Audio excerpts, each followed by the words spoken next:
Hey everybody, so finally 2-3 महीने के इंतजार करवाने के बाद में, बहुत दिनों के बाद में फिर से मैं FZ V3 का वीडियो लेकर आया हूँ। यही मेरी यामाहा FZ V3 है जिसका नाम मैंने नाइट फ्यूरी रखा था और इतने सारे मॉडिफिकेशन अब तक करवा चुका हूँ कि हाँ ऑब्वियसली इसको बेचने का कोई प्लान मेरा कभी था नहीं और मैंने बेची भी नहीं। As you can see in this video, कई लोग डाउट कर रहे थे कि मैंने GT 650 परचेस कर ली है तो मैंने FZ V3 को अब सेल ऑफ कर दिया होगा, बट यार मैं ट्रेड करने नहीं निकला हूँ गाड़ियों की कि चलो आप लोगों को दिखावा करने के लिए मैं अच्छी गाड़ियां लेते जाऊंगा, पुरानी गाड़ियां बेचते जाऊंगा। नहीं, I make myself capable of buying new bikes for collection rather than just trading of the existing good ones. तो नहीं बेच रहा हूँ और ये मुझे डेली राइडिंग के लिए जरूरी है फिलहाल, तो मैं कभी इसको बेचने वाला भी नहीं हूँ। And coming back to the topic, मेरे FZ V3 के साथ में 2 साल बिता चुका और अब आपके साथ मैं एक्सपीरियंसेस शेयर करने। वैसे तो मैंने जब इसको गाड़ी को लिया था तब 23 रीजंस बताए थे एंड जाहिर है ज्यादातर रीजंस या शायद सारे ही रीजंस वैलिड ही साबित हो रहे हैं सो फार। सो 23 रीजंस बताए थे मैंने इसको परचेस करने के लिए, उसका वीडियो जो लिंक है डिस्क्रिप्शन में मिल जाएगा। सो आज भी वो सारे रीजंस वैलिड हैं, आप लोग अभी भी वो फॉलो कर सकते हो। मैं कुछ और बातें आज रिवील करता हूँ इस बाइक के बारे में कि कैसा रहा मेरा एक्सपीरियंस 2 सालों में। उसके अलावा शुरू के 1 साल में ही मैंने इसके बहुत सारे रिव्यू वीडियो शेयर किए थे, ऑफ रोडिंग करके बताई, सस्पेंशन टेस्ट किए, ब्रेक टेस्ट किया, बहुत कुछ किया। फिर गोप्रो लिया, गोप्रो के साथ और मोमेंट शेयर किए, टूरिंग करके बताई, बहुत सारी चीजें शेयर कर चुका हूँ। तो एक प्लेलिस्ट भी है मेरी यामाहा FZ के साथ में, उसकी भी लिंक मैंने डिस्क्रिप्शन में दी है। तो अगर आप सीरियसली यामाहा FZ परचेस करना चाहते हो, उसके फैन हो या आप उसके ओनर हो, तो आपको जानने के लिए बहुत सारी चीजें मिलेंगी मेरे प्लेलिस्ट में। So go check them out. Mileage वगैरह के बारे में भी बताऊंगा। तो चलिए एक एक करके सारे पॉइंट्स क्लैरिफाई करता हूं एंड शुरू करते हैं इस ओनरशिप रिव्यू वीडियो को।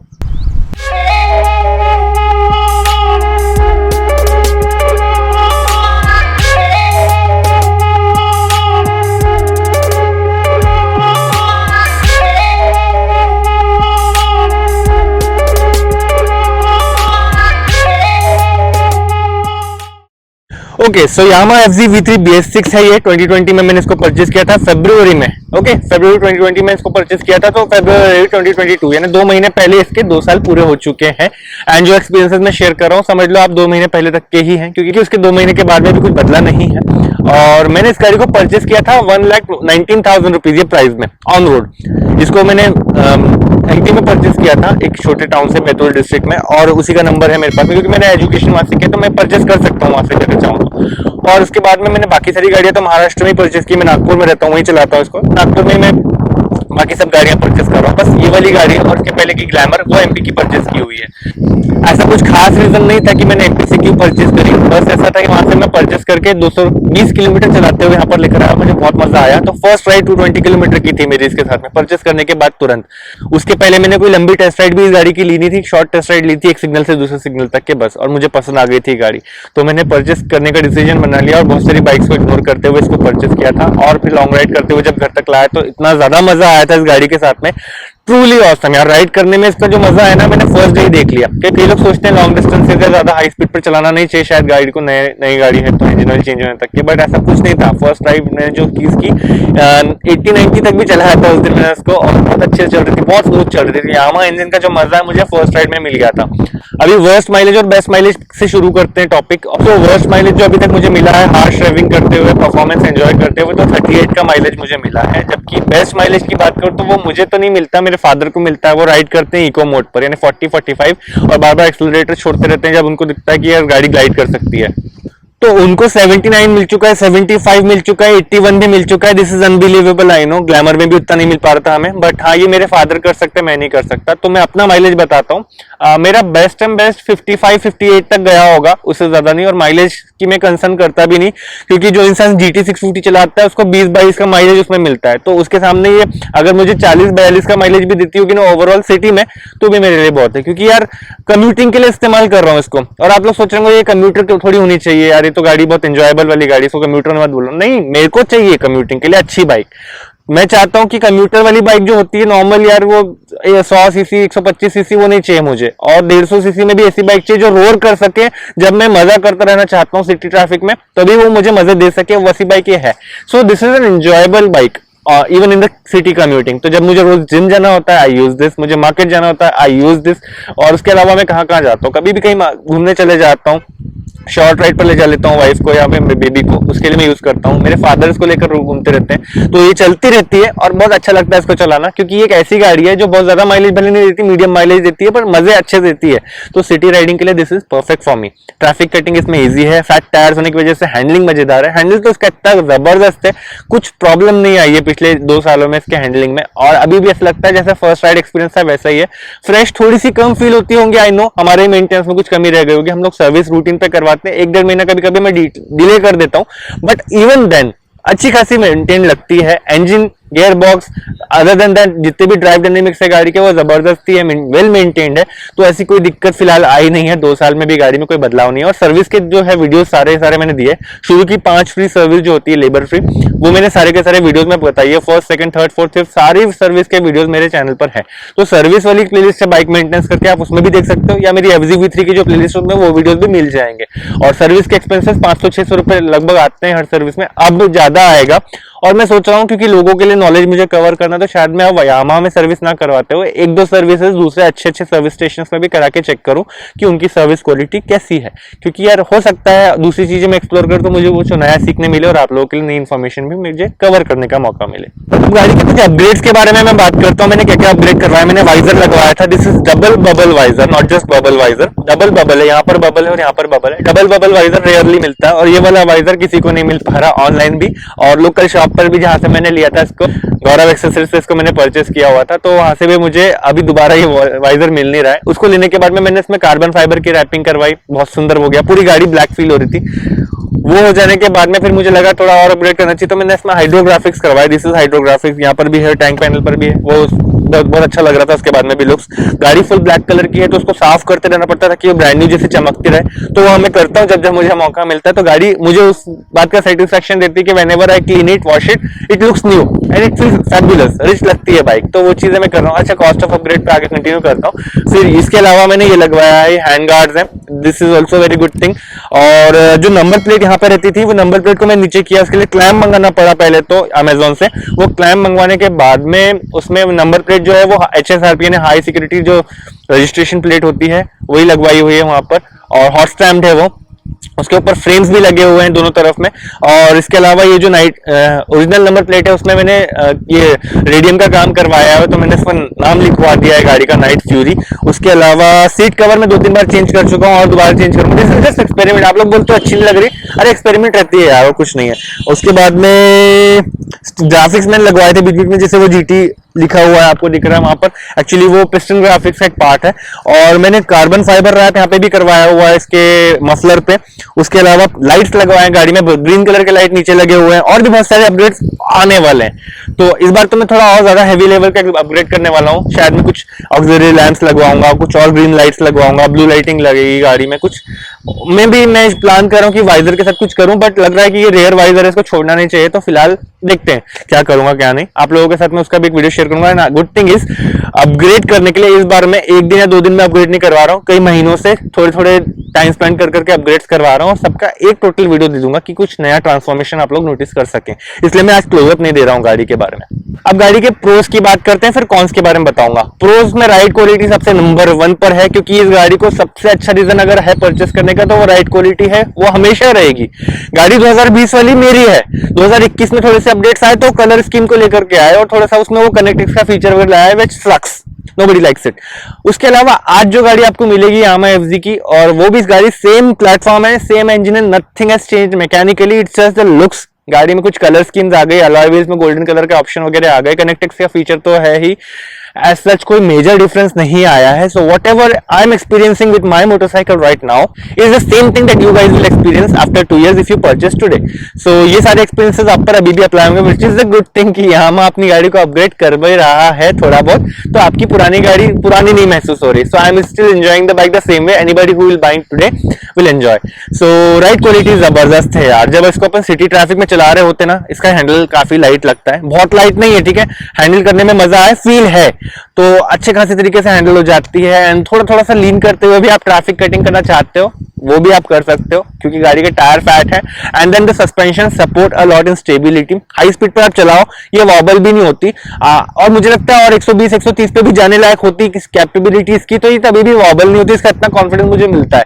लेकिन और भी बाइक्स हैं जिसको मैंने 110 वगैरह पे चला करके देखा तो थोड़ा सा वॉबल लगता है, वो इस पे नहीं लगता। स्टेबिलिटी इसकी अच्छी है, फ्रंट स्पोक्स भी बढ़िया है, एंड देन जो रियर सस्पेंशन है वो भी बढ़िया है, स्टिफनेस देते हैं और स्टेबिलिटी बढ़िया देते हैं। तो अपन जब उसको कॉर्नरिंग कर रहे होते हैं तभी भी वो स्टेबिलिटी को जाने नहीं देते। जब मुझे सामने गड्ढे वगैरह नजर आते हैं या मुझे ट्रैफिक चेजिंग करनी होती है तभी भी मुझे स्टेबिलिटी बरकरार लगती है। इतना कॉन्फिडेंस इस बाइक में मिला मुझे जीटी में भी नहीं मिलता। इसने मेरी आदत बिगाड़ के रखी थी कि अच्छी गाड़ी, इजी टू ड्राइव गाड़ी होगी तो हम थोड़ी सी डिफिकल्ट टू ड्राइव गाड़ी को चलाना पसंद नहीं करते। So it's taking time for me to ride GT 650 very confidently, that is the way I do with this one. Okay, तो राइड क्वालिटी बढ़िया है और सिटी ट्रैफिक, हाईवे, सब जगह आप चला सकते हो, मजा आएगा।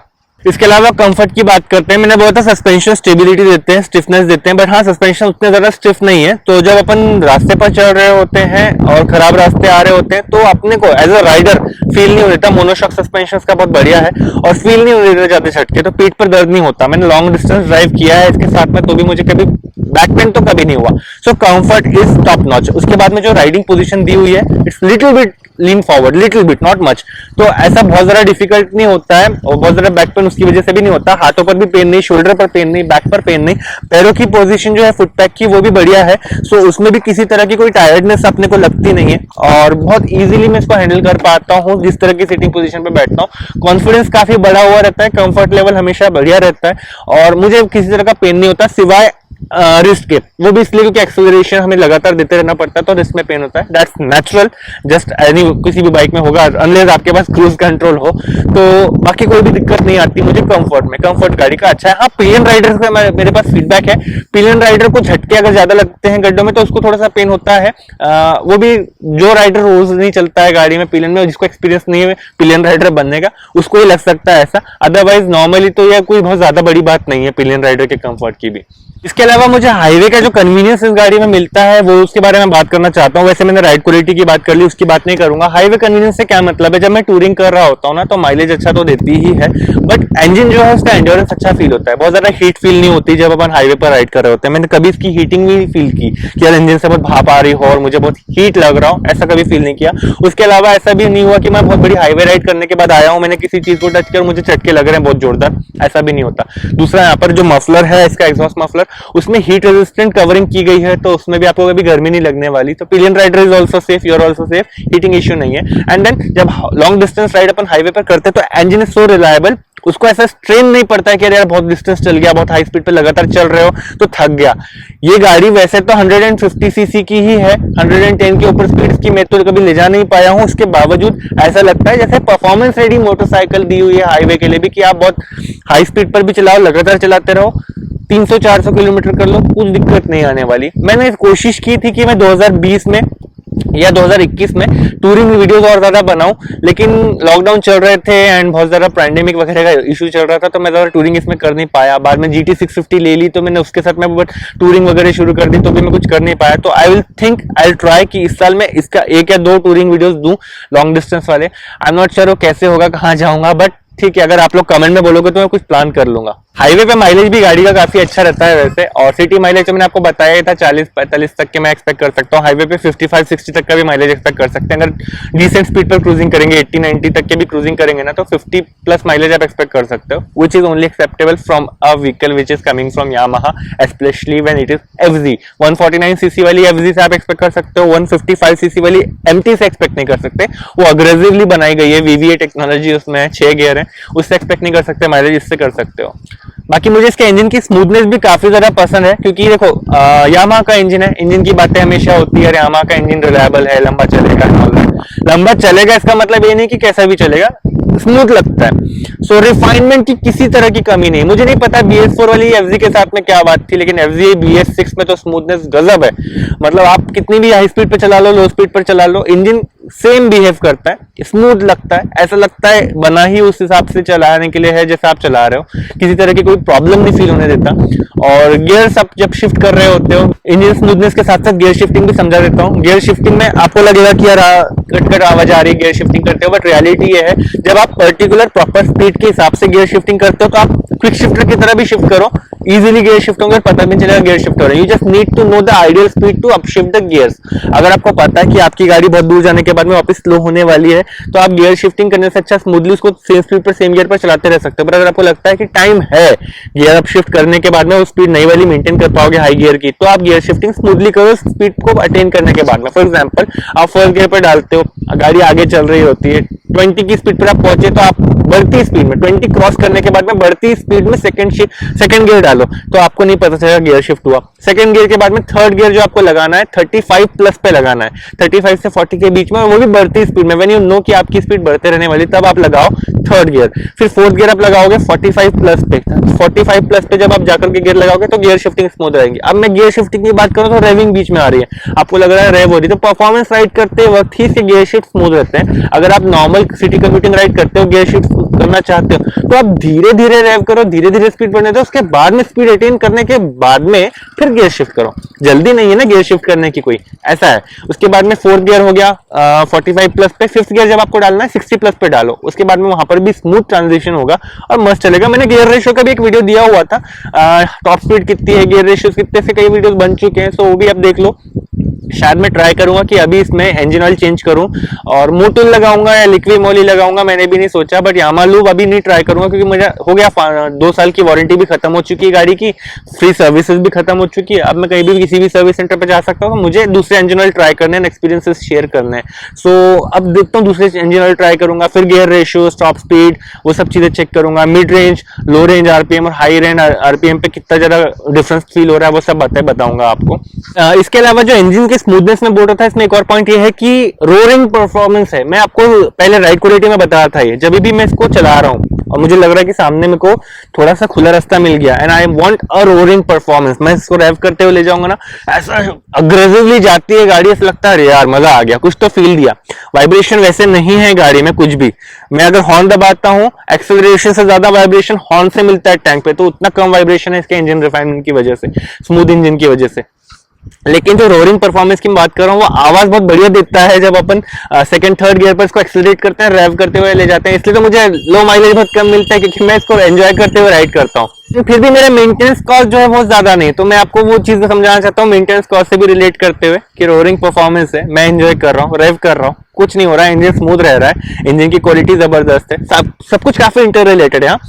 इस सब के बावजूद, इतना एंजॉय करने के बावजूद मेंटेनेंस कॉस्ट बहुत ज्यादा नहीं, ऐसा कुछ नहीं हो रहा है कि मैं एंजॉय कर रहा हूँ ज्यादा तो गाड़ी को उसमें केयरलेसली यूज कर रहा हूँ, इसकी वजह से फिर खर्चा निकलेगा गाड़ी में, कुछ पार्ट खराब हो जाए, कुछ नहीं। ना गियर्स में प्रॉब्लम है, ना क्लच में प्रॉब्लम है, ना फिर इंजन में किसी और तरह का प्रॉब्लम आ रहा है, कुछ नहीं हो रहा है। गाड़ी की सर्विस क्वालिटी वैसी ही है, सर्विस कॉस्ट वैसी 500-600 रुपए में हो जा रही है। हाँ, हर शहर में नहीं है इतनी, बेंगलोर वाले बहुत ज्यादा पैसा देते हैं सर्विस का, मेरे से शायद डबल ही देते होंगे, लेकिन ओवरऑल मेरी सर्विस जो है फर्स्ट सर्विस से फिफ्थ सर्विस तक सेम ही कॉस्ट रही है। हाँ, अभी लेबर कॉस्ट बढ़ जाएगा, पर उसके पहले भी ऐसा कुछ नया काम नहीं निकालना पड़ा। हर सर्विस में अपन ने इंजन ऑयल चेंज किया, ब्रेक पैड क्लीन अभी तक नहीं किए थे, अभी कर लाऊं, अभी अगली सर्विस में करवाने का सोचूंगा। चेन क्लीनिंग, चेन लुब्रिकेशन हर सर्विस में होती है, तो स्मूथनेस चलती रहती है गाड़ी की और जितना परफॉर्मेंस मुझे एंजॉय करना है वो सब मिल जाता है, nothing to worry at all. Service cost अच्छी है, मेंटेनेंस कॉस्ट इजी है और पॉकेट फ्रेंडली गाड़ी है। मतलब कॉस्ट ऑफ ओनरशिप जो होती है ना, फ्यूल एक्सपेंसिव हो जाती है और सर्विस एक्सपेंसिव हो जाती है, वो सब पॉकेट फ्रेंडली गाड़ी है। ऐसा नहीं लग रहा अपने हाथी ले लिया और हाथी पार रहा है, नहीं, ऐसा यामा में कभी नहीं होगा। अब बात कर लेते हैं कॉन्स की, क्योंकि वीडियो क्लोज करने के पहले उसके बारे में बात करना जरूरी है। And to your surprise there is no con at all. Yes, कोई कॉन नहीं गाड़ी में, और मैं कोई झूठ बोलने में शौकीन नहीं हूं क्योंकि गाड़ी को पैसे देके परचेस किया है, पेट्रोल के पैसे खुद देता हूं, सर्विस के पैसे खुद देता हूं, तो कोई स्पॉन्सरशिप मुझे यामा से नहीं मिली। यामा वाले मुझे जानते भी नहीं, इंस्टाग्राम पे रिप्लाई भी नहीं करते और मेरे यूट्यूब वीडियोस को कभी देखा नहीं देखा मुझे भी नहीं मालूम। So I have no connection with Yamaha, so I am not gonna लाई।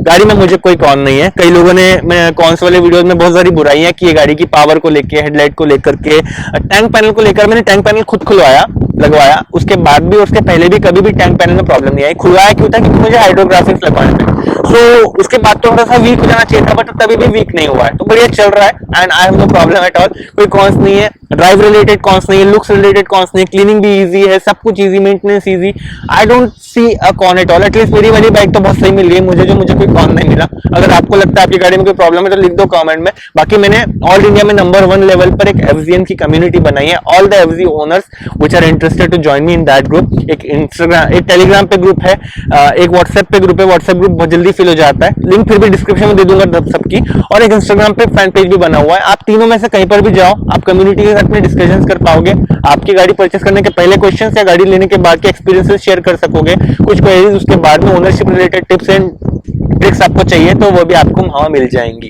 अब मैं बताता हूँ इस गाड़ी के साथ में मेरे फ्यूचर प्लान्स क्या है।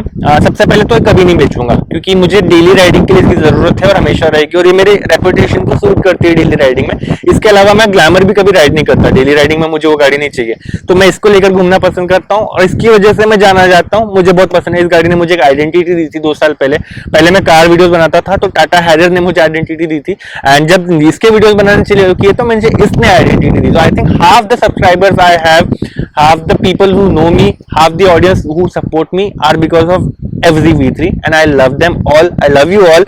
I love this bike a lot and I'll keep loving it. I'll not sell it ever. दूसरा प्लान मेरा ये है कि इसको और मॉडिफाई करना है और अपग्रेड करना है, गंदा कुछ नहीं करना है। एडवेंचर बाइक नहीं बनाने वाला हूं उसको, क्योंकि एडवेंचर करना ही नहीं है मुझे। इससे एडवेंचर के लिए I will by another bike later on, जब मुझे लगेगा I am ready for adventure ride.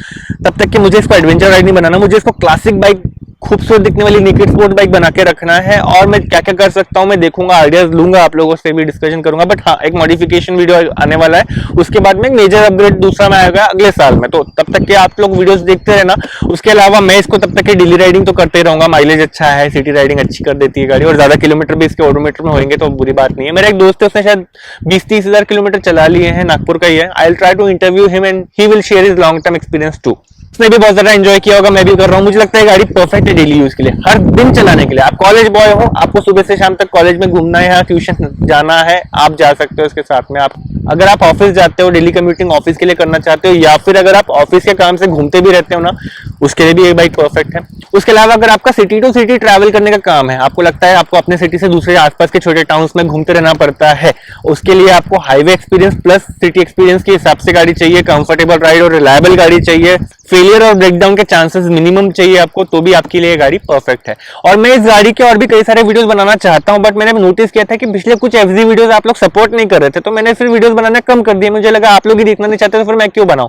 तो अगर आपको लगता है मुझे एफजी के और वीडियोस बनाना चाहिए तो आप लिस्ट बनाओ, नीचे टॉपिक लिख के बताओ कि आप एफजी के बारे में क्या देखना चाहते हो, खास करके उस एफजी के बारे में जो 2 साल पुरानी हो चुकी है। दूसरा, अगर कोई नई वाली एफजी है 2022 वाली, मैं ढूंढूंगा उसके ओनर को अपने सिटी में, उससे मिलूंगा, उसका एक्सपीरियंस लूंगा, उसके रिव्यू लूंगा, और चाहूंगा तो आप लोग बोलोगे तो मैं शोरूम जाकर के लेटेस्ट वाली एफजी V3 का भी टेस्ट ड्राइव लेकर के उसका एक्सपीरियंस भी बता दूंगा। लेकिन कमेंट में बताओ तो पहले कि आपको देखना क्या है, क्योंकि मेरे को बहुत सारी चीजें समझ में आ गई इस गाड़ी के बारे में। राइड एक्सपीरियंसेस बढ़ते बढ़ते मैं राइडर भी बन गया, राइडिंग स्पिरिट मेरे वंडरलूप की जर्सी से और ज्यादा अपलिफ्ट भी होता है। तो ये सब चीजें तो मैं करता रहूंगा, बट मुझे बताने वाले चाहिए पहले ऑडियंस क्या देखना चाहती है, एफजी ओनर्स क्या देखना चाहते हैं, एफजी बायर्स क्या देखना चाहते हैं, सब चीजें बताओ। लेकिन पहले प्लेलिस्ट चेक कर लो कि मैंने ऑलरेडी क्या क्या वीडियोस दिए। ऐसा ना हो कि पहले मैंने वीडियो बना रखे और आप उससे वीडियो दोबारा मांगो, कुछ नया मांगो, कुछ नई बातें बताओ, मैं कुछ नई चीजें शेयर करूंगा। टूरिंग, ऑफ रोडिंग, ये सब चीज चलती रहेगी। आप लोग अपने एक्सपीरियंसेस शेयर करना चाहते हो कमेंट करो, मेरे एफजीएन वाले ग्रुप्स में जुड़ जाओ, लिंक डिस्क्रिप्शन में है। वंडरलूप्स की जर्सी अगर आपको पसंद आई, आपको भी अपने राइडिंग स्पिरिट को हाई रखना है, तो वंडरलूप्स की जर्सी, टी शर्ट, बहुत अच्छी अच्छी एक्सेसरीज बाइक राइडर्स के लिए, राइडिंग एंथुसियास्ट के लिए, तो आप उसकी वेबसाइट पर जाकर के परचेज भी कर सकते हो। अब ऐसे और बहुत सारे वीडियोस जो मेरे आते रहने वाले हैं, तो उसके लिए मेरे साथ जुड़े रहना, चैनल को सब्सक्राइब करना, बेल आइकन के साथ, ताकि आपको फ्यूचर वीडियोस की नोटिफिकेशन भी मिलती रहे। And until next video, good bye and ride safe.